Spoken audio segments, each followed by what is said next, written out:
ईंट के भट्टे की आड़ में ड्रग्स का धंधा, नशे की एक खेप कितने घरों को बर्बाद करने के लिए काफी थी। यह है यूपी के एक गांव मेहनगर की घटना। पूरे देश की तरह यूपी में भी ड्रग्स का कारोबार जोरों पर है। कानून ने इसे रोकने के लिए कई कदम उठाए, रेड्स डाली, लेकिन ड्रग्स के सौदागर फिर भी किसी ना किसी तरह अपना काम कर रहे हैं। स्मगलिंग यानी कि गैर कानूनी चीजों को एक जगह से दूसरी जगह पहुंचाना। ड्रग्स की स्मगलिंग करोड़ों का बिजनेस है। यूनाइटेड नेशंस की वर्ल्ड ड्रग रिपोर्ट 2011 के मुताबिक दक्षिण एशिया में भारत भी ड्रग ट्रैफिकिंग का हिस्सा है, जहां 2009 से 2011 तक लगभग $1.5 अरब के ड्रग्स का व्यापार हुआ। भारत के राज्यों में ड्रग ट्रैफिकिंग के मामले में यूपी तीसरे नंबर पर आता है। आपने देखा कि किस तरह ईंटों के बीच में ड्रग सप्लाई किए जा रहे थे, और वो भी इतनी चालाकी से। अजीब विडंबना है, ईंट जिससे घर बनते हैं उनमें घर तोड़ने और बर्बाद करने का सामान सप्लाई किया जा रहा था। आखिर कौन थे ये लोग और कौन होने वाला था इसका शिकार? आइए देखते हैं यूपी की ये दिल दहला देने वाली घटना।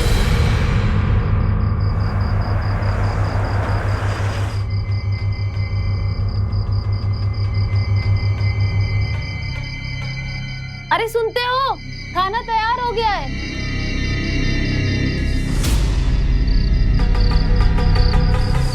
अरे कहाँ चले गए? अभी तो यहीं थे।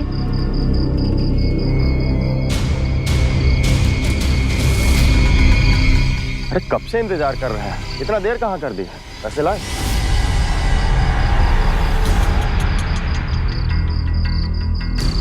ये क्या दे रहे हो, इतना कम? बाकी पैसा मिल जाएगा जगताप भाई। साहब बोले हैं कल तक सारा बंदोबस्त करके सारा पैसा दे दिया जाएगा।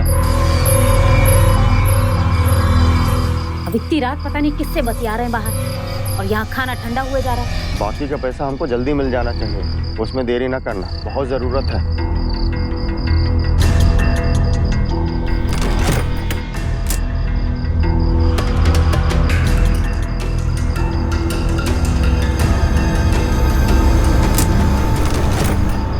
कहाँ चले गए थे और बाहर किससे बतिया रहे थे?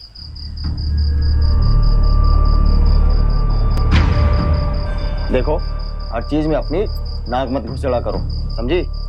कौन आया था, क्या कह रहा था? हम जो कुछ भी कर रहे हैं सबके भले के लिए कर रहे हैं, समझी? और हाँ, हमें जल्द से जल्द अपनी मीना की शादी करनी है, तो कुछ ना कुछ तो करना ही पड़ेगा ना? हाँ?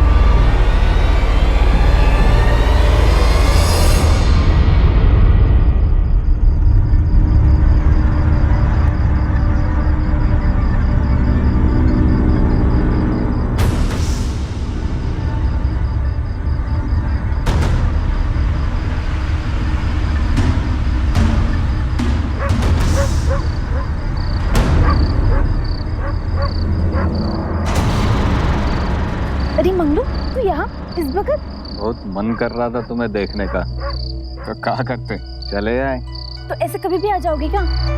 फोन कर लिया होता ना मोबाइल पर। अरे बहुत जरूरी काम था, फोन पे कैसे होता? काम तो तुझे रोज रहता है। तू जीजा से शादी की बात काहे नहीं कर लेता? फिर करते रहना रोज काम। अरे शादी तो तेरी हमसे ही होगी मीना, बस थोड़ा सा पैसा और जमा हो जाए, फिर देखना बारात लेके आएंगे।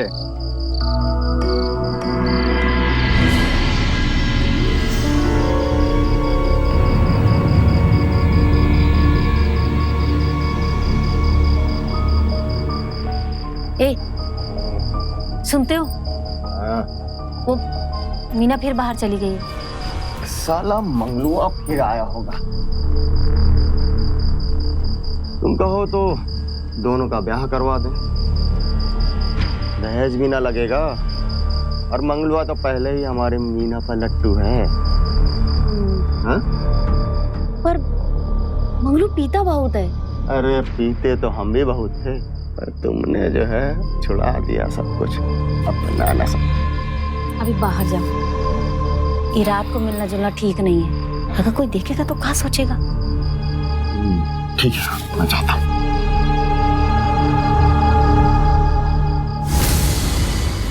ए मीना, आज रात को क्या कर रही है इसके साथ तू? तो हम चल चुपचाप अंदर चल। और सुन मंगलू, तू मीना से दूर ही रहा कर। क्या बहला फुसला रहा था उसे? अरे मैं काहे फुसलाऊंगा मीना को, मैं तो कहता हूँ ब्याह करवा दो मीना का हमारे से। तो ब्याह पहले हो जाने दे, फिर मेल जोल बढ़ाना, समझा? तुम जैसों को मैं खूब जानता हूँ। पहले लड़की को फंसाओ, मेल जोल बढ़ाओ, उसके बाद शादी में भाग खड़े हो। सुन, आज से शादी तक मीना से मिलने की कोशिश मत करना, समझ में आया तुझे? चल जा यहाँ से। देख लेना मीना, 1 महीने के भीतर बारात लेके आऊंगा तुम्हें ब्याह के ले जाने के लिए, बस 1 महीना। हाँ, उससे पहले आना भी मत। मीना को बहकाने की कोई जरूरत नहीं है, वो भोली है, हम नहीं, समझा? चल जा यहाँ से, चल, तू भी चल, चल। दोबारा उसके बुलावे पे गई ना तो तेरी खैर नहीं, चल।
दुर्गा, हाँ?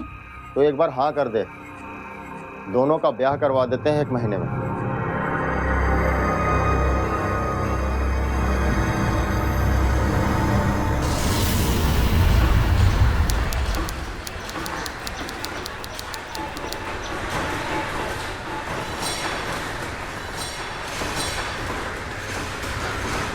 अरे तुम लोग जल्दी चलो ना, अरे देर हो गई तो सुपरवाइजर साहब पैसा काट लेगा सब।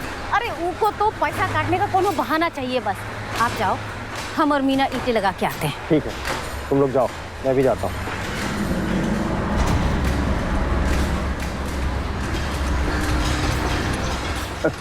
का हुआ साहब? क्या हुआ? तुमको नहीं पता क्या हुआ?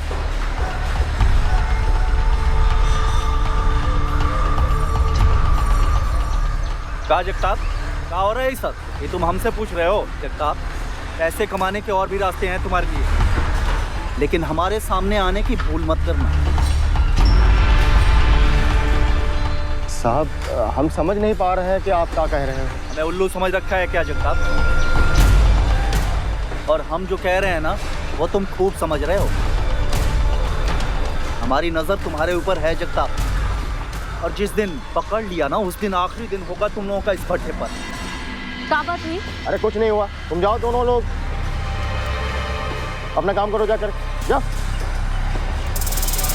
जगताप, अपनी घरवाली को नहीं बताएगा कि क्या काम कर रहे हो तुम लोग आजकल? जाओ।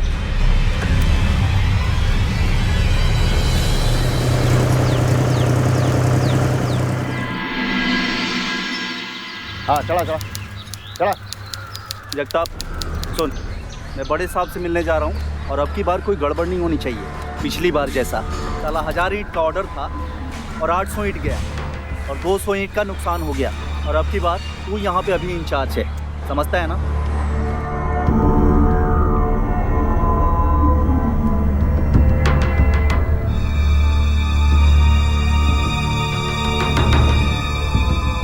अब की बार कोई गड़बड़ नहीं होनी चाहिए। जगताप सुन ले, और अब की बार अगर कुछ ही हुआ ना गड़बड़, तो मैं छोड़ूंगा नहीं, समझता है ना? डाल जल्दी डाल, डाल।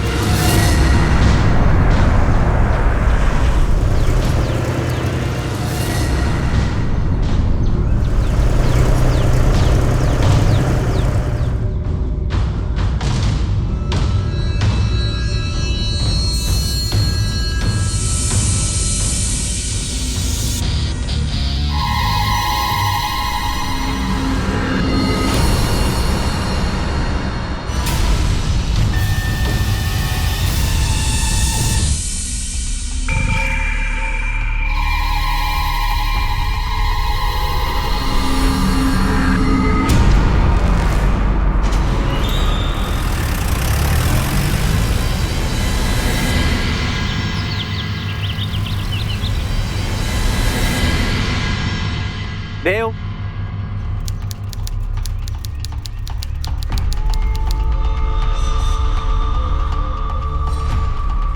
जगताप,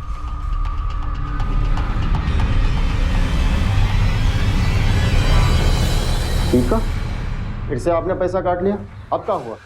साहब, हमको हमारा पूरा पैसा चाहिए। 150 ईंट फिर से कम था, उसी का पैसा काटा है तुम्हारी मजूरी से, और वो ईंट तूने ही गायब किया है। इसमें हमारी क्या गलती है? साहब, जरूर कोई रास्ते में ईंट निकाल लेता होगा। साहब, आप उसको पकड़ो ना।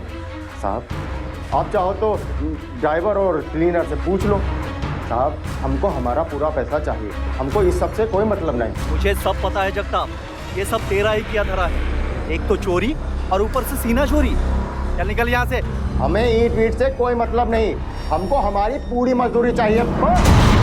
तुम लोगों को शर्म नहीं आती? हम मजदूरी करते हैं, दिन भर मजदूरी करते हैं, तुम लोगों को समझ नहीं आता है? चीखता का है? चल बात।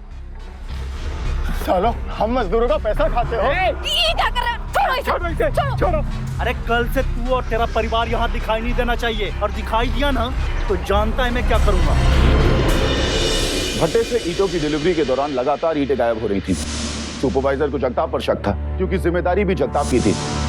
लेकिन जगताप का दावा था कि उसे इसके बारे में कुछ नहीं पता। आखिर ईंटों के गायब होने का राज क्या था? सुपरवाइजर ने जगताप की मजदूरी से पैसे काटे और उसके गुंडों ने उसके साथ मार पिटाई की। उनकी ताकत के सामने जगताप लाचार था।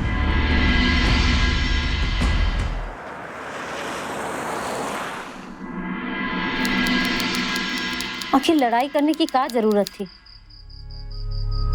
निकाल दिया ना सबको। अब कहाँ जाएंगे, क्या करेंगे? तुम सब यहाँ नहीं रह सकोगे, लेकिन परेशान ना हो, हम सब कुछ ना कुछ करेंगे। तुम्हें बस मेरा साथ देना होगा, सब सही हो जाएगा। तुम्हारा काम भी वापसी मिल जाएगा। बिल्कुल परेशान ना हो, सब सही हो जाएगा। हम चुप ना बैठेंगे, साला हमको हटाएगा। हम लोग कहीं नहीं जाएंगे इस भट्टे को छोड़ करके ना। देखते हैं कैसे मैं हटाता। क्या कर रहे हो? क्या है अपने आप को, हैं? आते हैं। कहाँ जा रहे हो? आ रहे अरे आ रहे हैं हम। सुनो तो। अरे दीदी, रोकिए जीजा को। अभी वो आ गए तो खाने का बवाल खड़ा हो जाएगा। अरे सुनो तो। मंगलू तू घर पे जा, मैं दीदी के साथ जाती हूँ।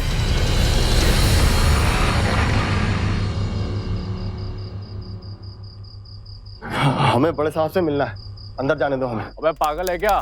बड़े साहब इतनी रातों किसी से नहीं मिलते। अरे हमारी बात क्यों नहीं समझ रहे हो तुम लोग? मुझे बड़े साहब से मिलना है, काम है उनसे। बड़े साहब से मिलने तो मुझे। कहा ना नहीं मिल सकते, सुबह आना। समझ में नहीं आती क्या तेरे? अगर तुम लोगों ने मुझे बड़े साहब से नहीं मिलने दिया ना, तो रात भर मैं यहीं बैठूंगा, कहीं नहीं जाऊंगा। मैं यहीं बैठूंगा। बड़े साहब से तो हमें मिलना है। अंदर आने दो इन्हें। छोटे मालिक,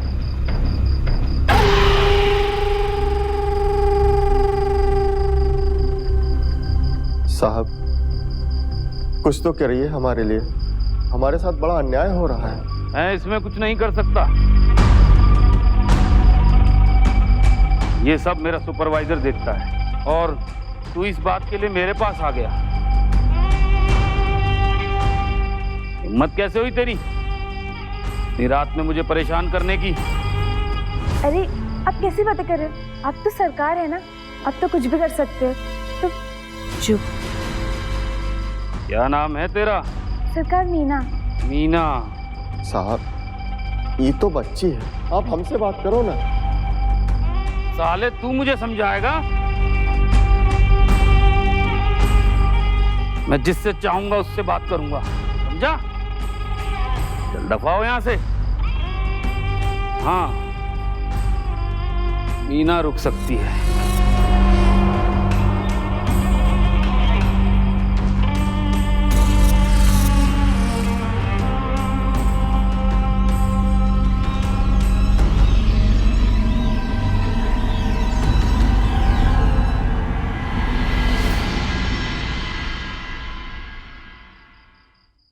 अरे रुको जरा। जी छोटे सरकार। देखिए, इस वक्त बड़े भाई साहब से बात करने का कोई मतलब नहीं है। जैसे ही उनका मूड बदलेगा तो मैं खुद बात कर लूंगा तुम्हारे लिए। साहब वो काम। अरे परेशान मत होइए, मैं हूं ना, तुम लोगों को तुम्हारा काम मिल जाएगा वापस।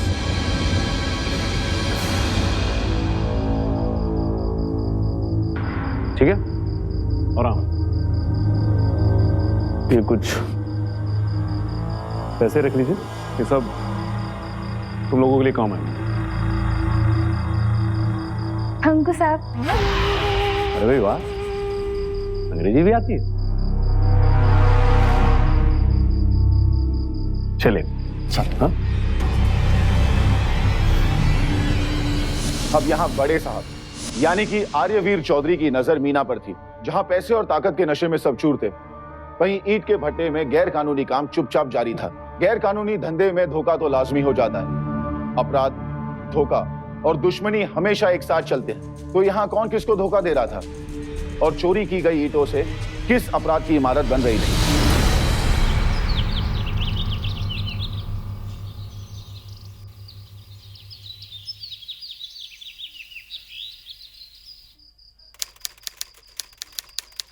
कुछ बात बनी का?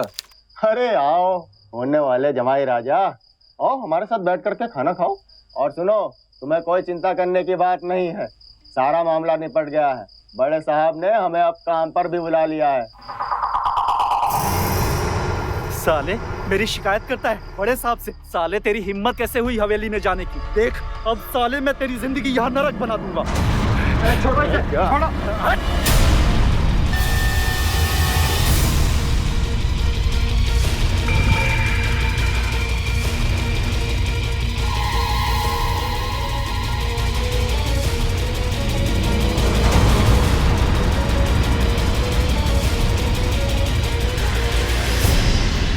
चल भाई यहाँ से, साले दोबारा यहाँ नहीं आना, जान ले लेंगे तेरी।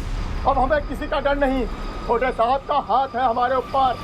अब हमारा कोई कुछ गलत नहीं कर सकता। हाँ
अरे पुलिस, चल चल चल भाग।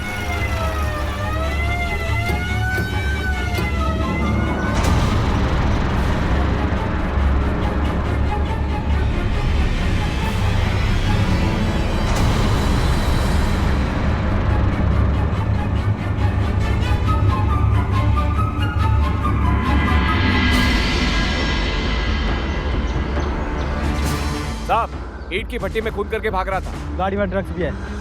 अच्छा, इसलिए इसने उस आदमी का खून किया है, और उस आदमी को जरूर इसकी हरकतों का पता चल गया होगा। खून? साहब किसका खून? कैसा खून? अरे साहब हमने कुछ नहीं किया है, हमें तो कुछ नहीं मालूम था। हम तो सिर्फ बैठ के पीछे आ रहे थे, हमने कुछ नहीं किया है। कुछ नहीं किया? कुछ नहीं किया मतलब समझते हो? साले एक आदमी का खून करके ट्रैक्टर में भाग रहा था, ट्रक की स्मगलिंग करता है और बोलता है मैंने कुछ नहीं किया। इतना काफी है तुझे ले जाने के लिए? बोलता है मैंने कुछ नहीं किया, कुछ नहीं किया। साहब आपसे जरूर कोई चूक हो रही है, हमने कुछ नहीं किया है। हम ये जानना चाहते थे 200 ईंटा, 150 ईंटा हर बार जो कम हो जाते हैं वो कैसे कम होते हैं, बस हम वही पीछा कर रहे थे। वो ड्रग और के बारे में हमको बिल्कुल नहीं मालूम है साहब, हमने कुछ नहीं किया है, हम सिर्फ यही जानना चाहते थे साहब। चलो ले चलो इसे। साहब साहब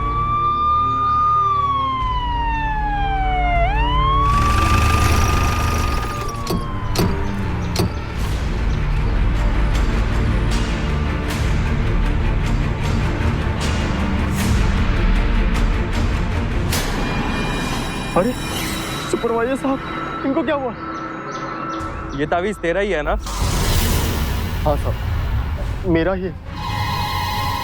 साहब, मैं बताता हूँ उस रात क्या हुआ था। तू नहीं, मैं बताऊंगा। तू बस इतना बता, तेरा सुपरवाइजर के साथ झगड़ा हुआ था? हाँ साहब, लेकिन साहब, और जब तू उसकी शिकायत करने बड़े साहब के पास गया था तो उसने तुझे मारने की धमकी दी थी? हाँ साहब, दिया था। लेकिन साहब, इनको बिल्कुल मैंने नहीं मारा। सुपरवाइजर साहब को मैंने नहीं मारा साहब। बड़े साहब, बड़े साहब, बड़े साहब, बड़े साहब, मैंने कुछ नहीं किया। साहब देखो ना, ये लोग क्या कह रहे हैं, ये साहब लोग देखो क्या कह रहे हैं। अरे तुझसे अब पुलिस बात करेगी? मैंने तेरी मदद ये सोच के की थी कि तू भला आदमी, और तू ये। साहब मैंने कुछ नहीं किया। साहब, जगताप के घर से कुछ मिला है, जल्दी आइए। घर के पीछे से ईंट बनाने वाला और अंदर से कैश मिला है। अरे इतने सारे पैसे कहाँ से आए? जब मैंने देखे थे तो इतने सारे नहीं थे। इतने सारे पैसे कहाँ से आए? क्या किए तुम, बोलो? इतने सारे पैसे कहाँ से लाए? अरे तुमको बताए थे ना, खेत बेच के मिले थे पैसे। जी सरकार, ये हमारे ही पैसे। देखो मुझे सच बताओ। साहब जगताप बहुत शरीफ आदमी है साहब, ये ऐसा कुछ नहीं कर सकता, इसे जरूर फंसाया गया है साहब। यहाँ से चुपचाप जा, चल तुझे अपना काम करने दे। जगताप अकेले ये सब नहीं कर सकता। मुझे तो ऐसा लगता है कि यहाँ ड्रग सप्लाई का पूरा नेटवर्क होगा। ये तो बस एक मोहरा है। पता लगाते हैं आखिर कौन कौन है इन सब के पीछे। साहब सुपरवाइजर के यहाँ से कुछ मिला है साहब। चलो निकलो यहाँ से।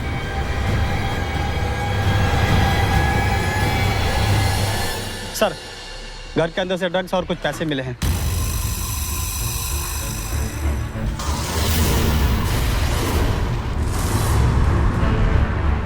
इसका मतलब ड्रग की सप्लाई ये सुपरवाइजर भी करता था और जगताप ये जहर लोगों तक पहुंचाता था।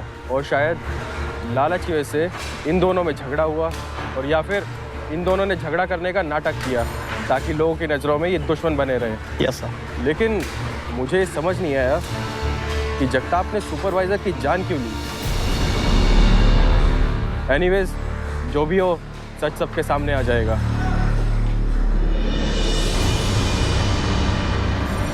दुर्गा, हमारा भरोसा करो, हमने कोई गलत काम नहीं किया। कुछ दिन पहले जो पैसा मिला था वो हमने जमीन बेच करके इकट्ठा किया। हम सच कह रहे हैं, हमारा भरोसा करो। दुर्गा, दुर्गा, ले जाओ साहब। दुर्गा, हमारा भरोसा करो, हम सच कह रहे हैं। दुर्गा,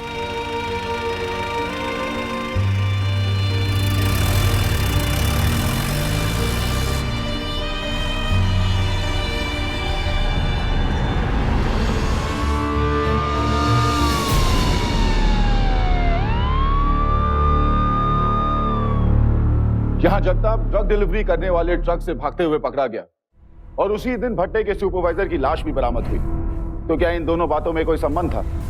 क्या जगताप ही ड्रग सप्लाई किया करता था?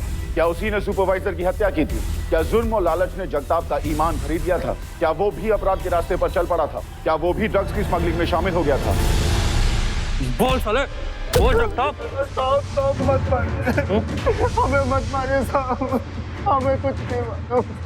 साहब पैसा मिलता था हमें ईंट पहुंचाने का, जहाँ कहते थे हम पहुंचा देते थे साहब, इससे ज्यादा हमें कुछ नहीं पता साहब। देखिए साहब, सच बोलेगा तो कम पिटेगा। अब ये तेरे ऊपर है, पिटने से पहले बोलना है या पिटने के बाद। साहब हमको कुछ नहीं मालूम, ना वो ड्रग के बारे में और ना ही हमने किसी को मारा है। वो पैसा हमारी पेटी में कहाँ से आया हमको नहीं मालूम, भगवान कसम हमको नहीं मालूम साहब। सर, ये जगताप बड़ा चालाक है। मुझे तो लगता है सर, ड्रग सप्लाई का काम शायद सुपरवाइजर ही करता था और ये कहीं ना कहीं उसमें जुड़ा हुआ है। दोनों का झगड़ा हुआ और सुपरवाइजर की जान चली गई। हाँ, लेकिन ये भी तो हो सकता है कि जगताप सच बोल रहा हो। हमें उस ट्रक ड्राइवर और उस क्लीनर को पकड़ना होगा किसी भी सूरत में। और हाँ, वो क्या नाम है, आर्यवीर चौधरी और रघुवीर चौधरी, उन ईंट भट्टों के मालिक, उन दोनों के फोन सर्विलेंस पे लगाओ। ये खाली जगताप और सुपरवाइजर का हाथ नहीं है, इसमें जरूर किसी बड़े आदमी का भी हाथ है। मुझे उन दोनों की कॉल डिटेल्स पूरी इंफॉर्मेशन के साथ चाहिए, समझे? ये सिर्फ जगताप और इन दोनों आदमियों के पकड़े जाने तक नहीं है, ये तो सिर्फ एक शुरुआत है। ईंट भट्टे की ये कहानी कहीं और जाएगी।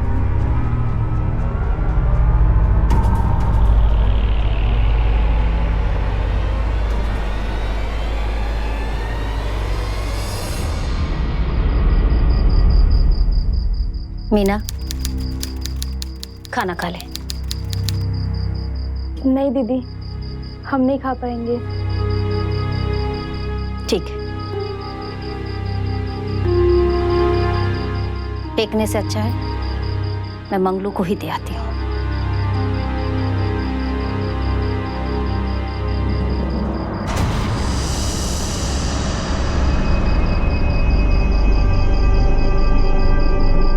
अरे मंगलू, मंगलू कहाँ गया?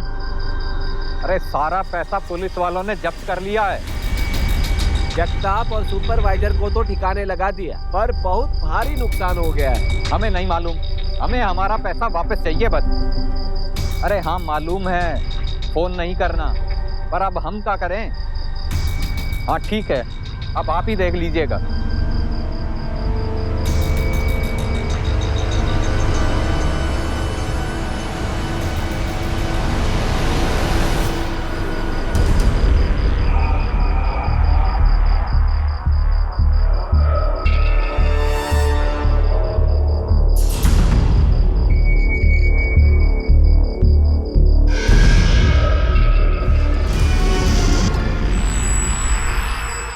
ये खाना कौन लेके आया?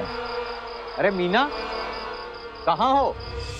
मीना, मीना!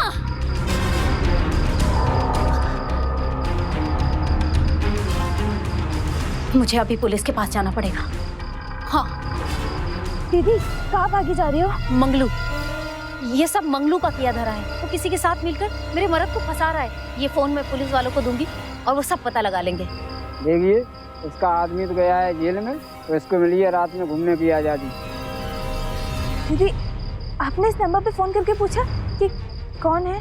नहीं, मुझे डर लगा। उसी ने तो सुपरवाइजर को जान से मारा है। मैं ये पुलिस को दे दूंगी, वही बात करेंगे। सही किया आपने, चलिए।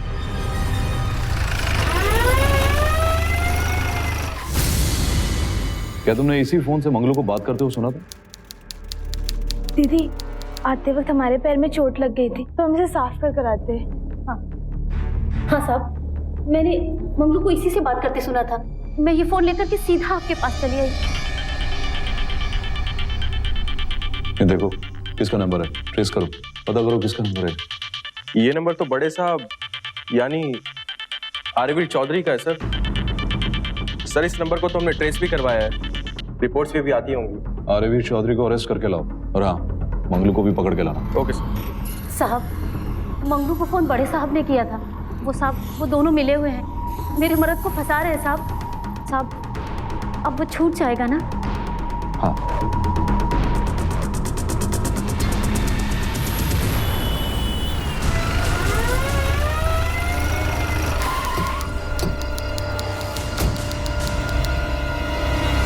थाने चलना होगा आपको मेरे साथ अभी। मुझे थाने क्यों? ओए, तेरी हिम्मत कैसे हुई भैया से थाने चलने के लिए कहने की? तू जानता भी है कौन है? पुलिस को अपना काम करने के लिए हिम्मत तो चाहिए ना छोटे साहब। आप भी चलिए, पूछताछ करनी है आप लोगों से। थाने ले चलता है? तुम सबकी नौकरी खा जाऊंगा सालो। चुपचाप चलोगे?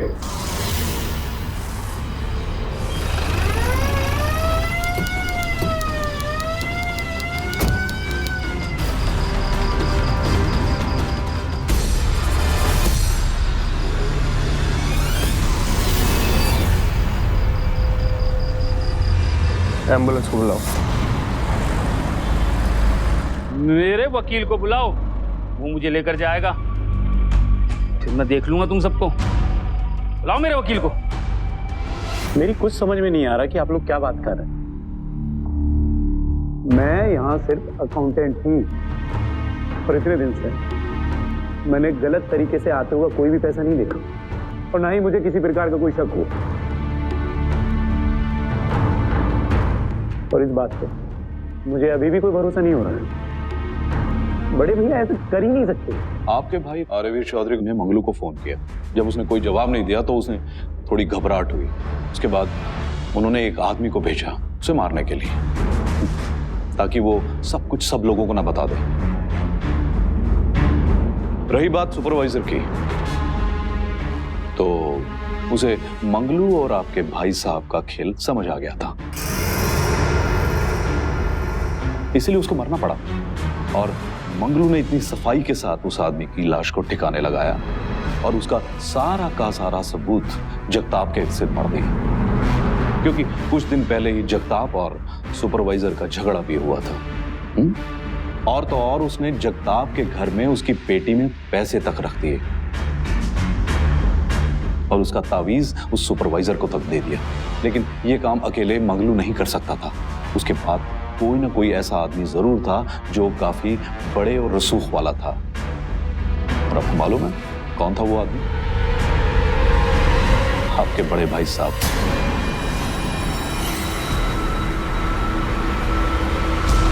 मुझे कभी नहीं पता चला इन सब चीजों में।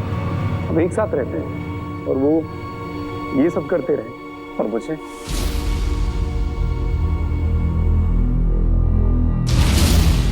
साहब, अब तो सब कुछ पता चल गया है ना, अब तो मेरा मदद छूट जाएगा ना साहब? हाँ, उसे आगे की इंक्वायरी के लिए हमने शहर भेजा है। जैसी पूरी होगी हम उसे छोड़ देंगे। तुम एक काम करना, कल आकर के ले जाना। हे मैया, तुम्हारी बदौलत आज हमारा मर्द निर्दोष साबित हुआ है। नहीं तो सब उसको फंसा ही रहे थे। हमारा मर्द वापिस आ जाए तो हम तो कचुनरी चढ़ाएंगे मैया, तो कचुनरी चढ़ाएंगे।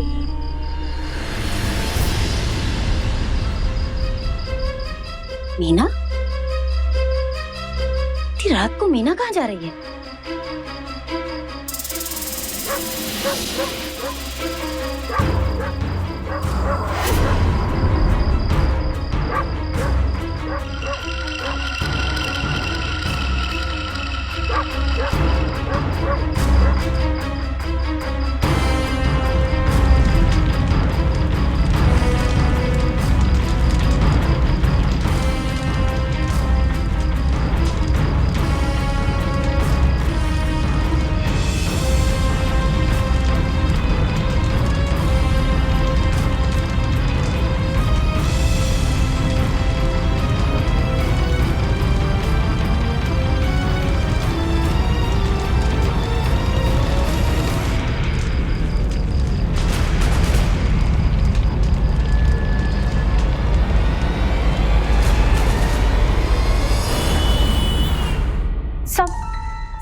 समझ में नहीं आ रहा है, हमको कुछ समझ में नहीं आ रहा है। हम जब मंगलू के झोपड़े से निकल के सीधा यहाँ आ रहे थे तो रास्ते में हमको मीना मिली, पर वो दूसरा कपड़ा पहनी थी। लेकिन ये खून का निशान किसका है और मीना के कपड़ों पर कैसे लगा? मंगलू के गले पर घाव था। उसका ये घाव सामने से छुरा लगने से हुआ है। जिसने भी ये काम किया है उसके कपड़ों पर खून लगा होना चाहिए, और अगर मीना ने किया है तो उसके भी कपड़ों पर ये खून लगा होना चाहिए। इसका मतलब तो ये है कि उसने मंगलू का कत्ल किया और उसके बाद अपने कपड़े चेंज कर लिए। इसका मतलब है मीना? एक बात बताओ मुझे कि तुम जब इधर आ रही थी तो मीना तुम्हें मिली थी? कुछ घबराई हुई या कुछ तुमने कुछ देखा हो, कुछ अलग हरकत आम दिनों से हटके? हाँ। अरे दीदी, इतनी रात को कहाँ जा रही हो? मंगलू, ये सब मंगलू का किया धरा है। वो किसी के साथ मिलकर मेरे मर्द को फंसा रहा है। हाँ साहब, उस समय वो बहुत घबराई हुई थी और उसने हाथ में पीछे कुछ छुपा रखा था साहब। शायद वो मुझे मारने आई थी, लेकिन तभी वहाँ कुछ मजदूर आ गए और भीड़ के कारण शायद उसने अपना इरादा बदल दिया और फिर वो हमें यहाँ आने से तो रोक नहीं सकती थी, तो वो फिर मेरे साथ आई अच्छा एक बात बताओ कि जब मैं तुमसे कुछ पूछताछ कर रहा था तब वो कहाँ गई थी? वो कह रही थी ना तब कि उसके पैर में चोट लगी रही, वो साफ करने गई। दीदी आते वक्त हमारे पैर में चोट लग गई थी तो हम इसे साफ कर कर आते। और साहब उसके पैर में कोई चोट नहीं लगी रही। इसका मतलब है जब वो यहाँ से गई थी तो आर्यवीर चौधरी ने मंगलू के फोन पर कॉल किया और इतने में कुछ ना कुछ हुआ, लेकिन क्या, ये नहीं समझ आ रहा। मुझे कुछ नहीं पता और मैं पहले भी आप लोगों को बता चुका हूं कि मैं सिर्फ अकाउंट देखता था बड़े भैया का। लो अब अपने फोन की कॉल डिटेल्स भी देख लो। लो कल रात तुम्हारे फोन पर एक कॉल गया था, उससे कुछ देर पहले ही मंगलू का फोन लेकर के दुर्गा पुलिस स्टेशन आई थी और उसके कुछ मिनट बाद ही चौधरी साहब के फोन से मंगलू के फोन पर कॉल आई, क्योंकि चौधरी साहब ने नहीं की थी, आपने की थी। उनके मोबाइल को यूज करके तुम्हें लगा कि तुम फंसोगे, इसलिए तुमने आर्यवीर चौधरी के फोन से फोन किया ताकि पुलिस उनके ऊपर शक करे। लेकिन आप ये कह कैसे सकते हैं? वो भी हो जाएगा साहब।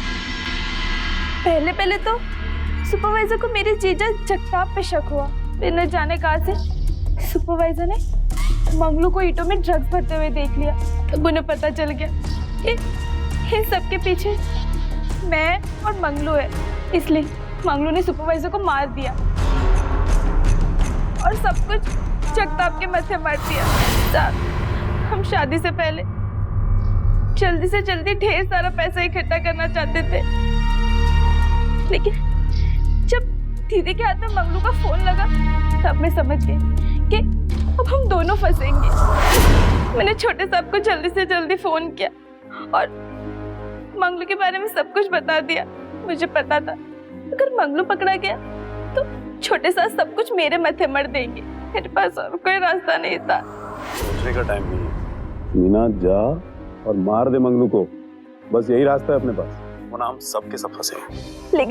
लेकिन छोटे साहब मैं और मंगलू एक दूसरे से प्यार करते हैं और शादी करने वाले हैं। बेवकूफ, जेल हो गई ना तो सारी मोहब्बत हवा हो जाएगी। तो मैं और तू मिलके दोनों काम करेंगे और बहुत सारा पैसा कमाएंगे और फिर तेरे सामने लड़कों की लाइन लग जाएगी शादी के। देख ज्यादा सोच मत वरना देर हो जाएगी। चल चल चल अब जल्दी कर। और मैंने मंगलू को मार दिया साहब। छोटे साहब ने कहा था कि दीदी के थाने पहुंचने से पहले उन्हें मार दिया जाए, लेकिन मैं नहीं मार पाई। छोटे साहब ने बड़े साहब के फोन से मंगलू को फोन किया ताकि सबको लगे, पुलिस वालों को भी लगे कि इन सब के पीछे बड़े साहब का हाथ। साहब मुझे पैसे मिलते थे ट्रक माइस्टर के पास ट्रक रोकने के, बाकी साहब उसके बारे में कुछ नहीं जानता हूँ। 4 पैसे ज्यादा कमाने के चक्कर में ट्रक से ईंट नहीं बेचता था साहब। तुम आ गए, अब कुछ नहीं होगा। मैंने कहा था ना तुमसे कि मैंने कुछ नहीं किया, मैं बेकसूर हूँ। एक अपराधी जब अपराध करते वक्त पकड़ा जाता है तो वो बेगुनाहों को फंसाने से भी नहीं हिचकिचाता, और एक अपराध को छुपाने के लिए वो दूसरा अपराध करता है। अपराध के कई रंग हैं और उसके करने के कई तरीके, और ये तब तक नहीं रुकेंगे जब तक हम सब इसके खिलाफ खड़े नहीं होंगे। जरूरत है जुर्म को मुंह तोड़ जवाब देने की और उन्हें कानून के हवाले करने की, और हमें ये आज और अभी करना होगा, क्योंकि अभी नहीं तो कभी नहीं। अगले एपिसोड में फिर मिलेंगे यूपी में जुर्म से मुकाबला करते हुए एक और सच्ची घटना के साथ। तो सावधान।